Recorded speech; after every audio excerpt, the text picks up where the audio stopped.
श्री स्वामी समर्थ. देवापुढे चिमूटभर साखर ठेवल्याने अनेक फायदे आहेत. यात देवाप्रती कृतज्ञता व्यक्त होते. तसेच शुभ कार्यामध्ये साखरेचा वापर केल्याने सर्व गोष्टी सुखकारक होतील जसे मानले जाते. ही एक परंपरा श्रद्धा आहे ज्यानुसार चिमूटभर साखर ठेवल्याने घरात सुख, समृद्धी आणि आनंद येतो. घरात सकारात्मक ऊर्जा आणि समृद्धी येण्यासाठी देवापुढे चिमूटभर साखर ठेवण्याची प्रथा आहे. कोणत्याही शुभ कार्याची सुरुवात करताना साखर वाटली जाते कारण ती गोडवा आणि आनंद दर्शवते. आपल्या आधी भगवंताने जेवावे या भावनेने आपण देवाला नैवेद्य दाखवतो. तो नैवेद्य दाखवताना काही सकारात्मकता, सुख, समृद्धी आणि सौभाग्य यासाठी लोक देवाची उपासना करतात.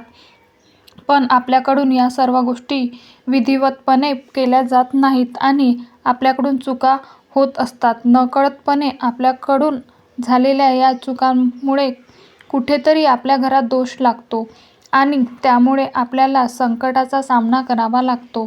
भगवंताच्या प्राप्तीसाठी भक्तिमार्गाचा नियम आहे. भक्तिमार्गाने अल्पावधीत ईश्वरप्राप्ती होऊ शकते. देवाची आराधना केल्याने इच्छित फळाची प्राप्ती होते. यासोबत घरामध्ये सुख, समृद्धी येते. म्हणूनच उपासना म्हणून आपल्या देवतेची भक्तिभावाने पूजा करावी. या नियमाचे पालन केल्याने साधकावर भगवंताचा आशीर्वाद कायम राहतो. याच्या कृपेने साधकाच्या जीवनात केवळ शुभ आणि शुभच गोष्टी घडतात. देवांना नैवेद्य कसा दाखवावा? देवांना नैवेद्य दाखवल्यानंतर त्या नैवेद्याचा एक अतिशय चांगला उपाय आज आपण पाहणार आहोत. तसेच देवांना नैवेद्य दाखवताना पहिल्यांदा काय करावे, पाणी कसे आचमन करावे, कोणता मंत्र म्हणावा याबद्दल सर्व माहिती आपण या व्हिडिओमध्ये जाणून घेणार आहोत. व्हिडिओ शेवटपर्यंत नक्की पहा. आपण देवाची पूजा करतो. शास्त्रामध्ये उपासनेसाठी आणि खास नियम सांगण्यात आले आहे. याचे पालन करणे आवश्यक मानले जाते.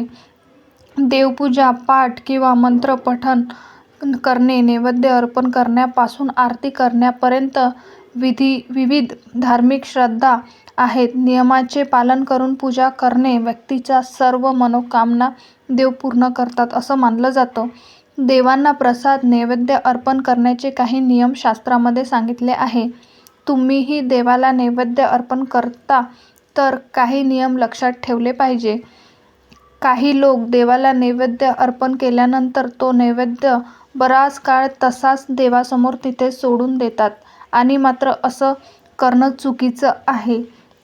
यामुळे तुम्हाला देवाची कृपा प्राप्त होणार नाही. तसेच त्याचे नकारात्मक परिणाम देखील तुम्हाला भोगावे लागतील. देवाला नैवेद्य अर्पण करण्याच्या नियमाबद्दल आपण जाणून घेऊया. देवाला नैवेद्य दाखवताना तो कधीही जमिनीवर ठेवू नका. त्यासाठी आपण नैवेद्य दाखवत आहोत तर तो नैवेद्य एका छोट्याशा प्लेटमध्ये काढून नंतर ती प्लेट चौरंगावर आदराने ठेवली पाहिजे.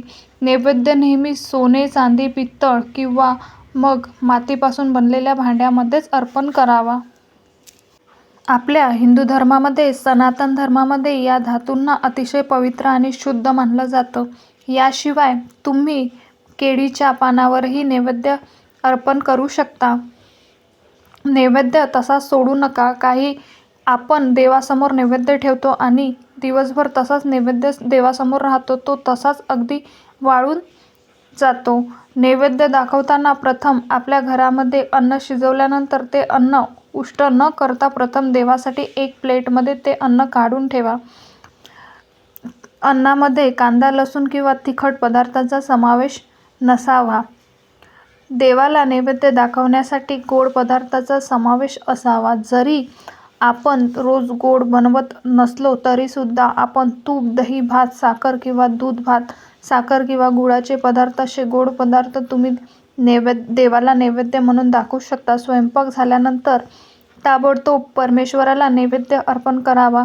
अर्पण केलेला नैवेद्य थोड्याच वेळाने आपण आपल्या घरातील लोकांसह ग्रहण करावा. असे केल्यामुळे आपल्या सकारात्मक परिणाम पडू शकतो आणि घरामध्ये अडचणी, कष्ट, त्रास या सर्वतून आपली सुटका होऊ शकते. जर आपण देवासमोर नैवेद्य तसाच ठेवून दिला तर तुमच्या पूजेवर देव नाराज होऊ शकतात. असे मानले जाते की जर तुम्ही देवाला अर्पण केलेला नैवेद्य तसाच देवाच्या समोर ठेवला असेल तर विश्वकसेच चंद्रेश्वर चंदनशिप आणि चंडाळी या नकारात्मक शक्ती आपल्या घरामध्ये वाढू शकतात आणि घरामध्ये आजारपण वाढते, अनेक समस्या वाढतात.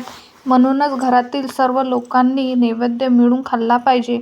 हा प्रसाद म्हणून आपण सेवन केलं पाहिजे. असं केल्यामुळे आपल्या घरातील काय शारीरिक अडचणीसुद्धा दूर होऊ शकतात. पण जेव्हा आपण देवाला नैवेद्य अर्पण करतो तेव्हा ते अन्न नसून त्याचे प्रसादामध्ये रूपांतर होते. देवाच्या दिशेने नैवेद्य ठेवला गेला पाहिजे. नैवेद्य ताजा आणि स्वच्छ पद्धतीने बनवलेला असावा. आपले मन स्वच्छ आणि सात्विक असावं. नैवेद्य दाखवताना प्रेम आणि समर्पण भाव असावा. तसेच खऱ्या भक्ती भावाने देवाच्या मूर्तीला अर्पण केलेला नैवेद्य देवाला सुद्धा मान्य होतोच. देवासमोर नैवेद्य खाल्ल्यामुळे देव सुद्धा आनंदी होतात. हा नैवेद्य खाल्ल्यामुळे देवांसाठी आदर व्यक्त करणे असं आहे. त्यामुळे देवही आपल्यावर शुभ होतात, आपल्याला शुभ आशीर्वाद देतात. तर मंडळी, देवासाठी नैवेद्य आपण जो अर्पण करत आहोत तो आपण ग्रहण करावा. सणावाराच्या दिवशी सात्विक भोजन देवांना सात्विक पद्धतीने अर्पण करू शकतो. रोजच्या रोज पूजेमध्ये आपण फळे किंवा स्वयंपाक जो काही बनवतो तो नैवेद्य देवाला अर्पण करू शकतो. पण सहसा देवांना नैवेद्य गोडच अर्पण करावा.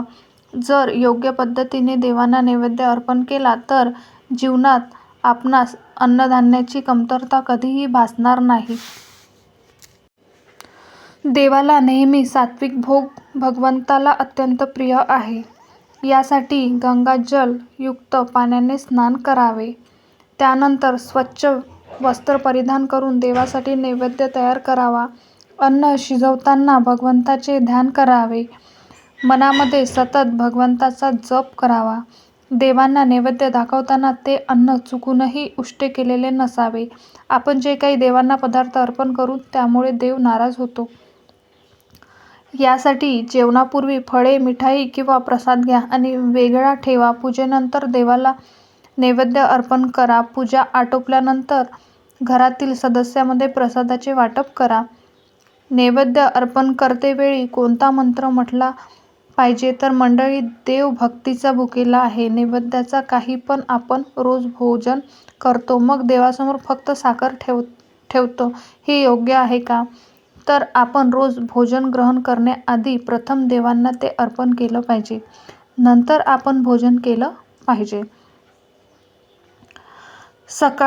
सकाळचे नित्यकर्म करून स्नान वगैरे केल्यानंतर तर शुद्ध जलाने आपण घरामध्ये आपल्यासाठी जे भोजन बनवतो तेच देवासाठी अर्पण केलं पाहिजे. पण ज्या पाण्याने आपण भोजन बनवणार आहोत ते पाणी सुद्धा स्वच्छ असावं, ते वापरले नसावे. भोजन बनवल्यानंतर एका प्लेटमध्ये भोजन ठेवून देवासमोर ठेवावं.